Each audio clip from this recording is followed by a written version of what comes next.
আলাইকুম। আজকে হচ্ছে ঈদের তৃতীয় দিন। তো আজকে আমি যাচ্ছি আমার বাবার একটা ফ্রেন্ডের বাসায়, ডাক্তার আঙ্কেলের বাসায়। এই যে আমি রেডি হয়ে গিয়েছি। আজকে আমি একটা সুন্দর টপস পরেছি, যেটা আমি মাইক্রো থেকে নিয়েছি। একটু পর আমরা বের হয়ে যাব। কিছুক্ষণ ওয়েট করার পরই আমরা বের হয়ে গেলাম। ছোট ভাইকে ব্যাগ দিলাম, কিন্তু সে ক্যারি করলো না, সে খুবই পচা ভাইয়া। তারপর আমরা গাড়িতে উঠে গেলাম। উঠার পরই আমি বসে হেয়ার ঠিক করলাম আর আমার ছোট ভাইয়ের সাথে ক্লিপস নেওয়ার চেষ্টা করলাম, কিন্তু সে আমাকে তার সাথে কোনো ভিডিওই করতে দিল না। কি করি? তুমি চিপস খাচ্ছ? আমাকে একটা দিতে পারবে? যেহেতু ঈদের টাইম ছিল তাই রাস্তা পুরো ফাঁকা ছিল আর ভিউটা অনেক বেশি সুন্দর ছিল। আমি তো একদম ভিডিও করে রেখে দিয়েছি। এই যে এখানে আমার ভাইয়া আমাকে চিপস খাইয়ে দিচ্ছিল।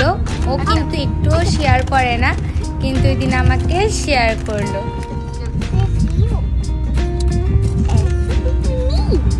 আমার আর আমার ভাইয়ের গাড়িতে কত কথা। এমনিতে কিন্তু আমার সাথে কথা বলে না, কিন্তু বের হলে সে চিপস আর চকলেটের জন্য ঠিকই আমার সাথে কথা বলবে।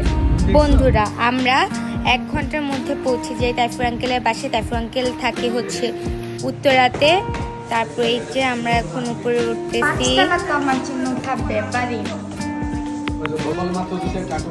এখানে আসার পরই তাইফুর আঙ্কেলের ছেলে তাসিনের সব খেলনা রাউন্ড আপ নামিয়ে ফেলে, কিন্তু আমার ভাইয়ার থেকে অনেক বেশি ভালো, আমাকে অনেক বেশি আদর করেছে। তারপর আন্টি আমাদেরকে ওয়েলকাম ড্রিঙ্কস হিসেবে লেবু শরবত দেয়। এটা অনেক মজা ছিল, আমার একটু শান্তি লাগতেছিল, কারণ বাইরে অনেক বেশি গরম ছিল।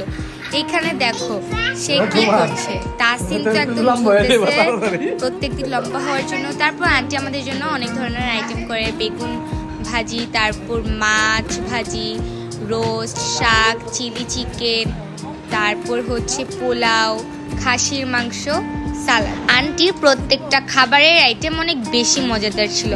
তারপর আমি তাসিনের সাথে ভিডিও মেক করা শুরু করি, আর তাসিন এত ভালো ছিল, আমার ভাইয়ার থেকে অনেক বেশি ভালো। আমরা সারাদিন অনেক মজা করেছি, আর তাইফুর আঙ্কেলকে থ্যাঙ্কস, আন্টিকেও থ্যাঙ্কস আমাদের জন্য এত সুন্দর আয়োজন করার জন্য। বন্ধুরা, তারপর আমরা বেরিয়ে পড়ি মগবাজারে আমার নানুর বাসায়। আর রাস্তাটা একদম ক্লিয়ার ছিল। এই যে রাওনাফু আমার সাথে বসছে, আর ও তো অলওয়েজ কুটু থাকে। দেখো রাস্তার ভিউটা আমি কি বলবো, একদম ওয়াও একটা ভিউ, কারণ ঈদের জন্য একদম রোডটা খালি ছিল, রাস্তাটা একদম ক্লিয়ার ছিল, আর ভিউটা তো একদম ওয়াও একটা ভিউ ছিল। কি আর বলবো, তোমরা তো দেখতেই পাচ্ছ ভিডিওতে। বন্ধুরা, এখন আমি নানুর বাসায় চলে এসেছি। আমি ঘুরতে ঘুরতে টায়ার্ড। আম্মুকে বলেছিলাম যে আমি এবাড়িতে সবার বাসায় বেড়াতে যাব, ঘুরতে যাব। এখন আম্মু আমাকে এমন ঘুরাচ্ছে যে আমার পা ব্যথা হয়ে গেছে, আর জীবনেও দাঁতের কথা বলবো না। এই যে এখানে আমার নানা ভাইয়া বসে আছে। আমি নানুর হোল বাসাটা ঘুরে দেখি, কারণ নানু নতুন ইন্টেরিয়রের কাজ করেছে, যেটা খুবই সুন্দর হয়েছে, আর বাসাটা আগের থেকে অনেক বেশি সুন্দর লাগছিল। এই যে এখানে মামারা গ্রোসারি কিনছে।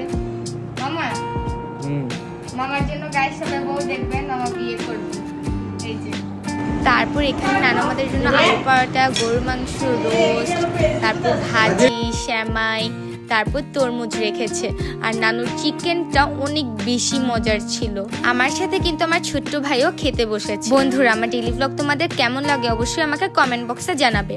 তারপর আমরা খাওয়া দাওয়া করার পর আমরা চলে যাই বাসায়। বন্ধুরা, আজকের ভিডিওটা এই পর্যন্তই। দেখা হবে আমার পরের ভিডিওতে। সবাই ভালো থাকবে। আল্লাহ হাফেজ।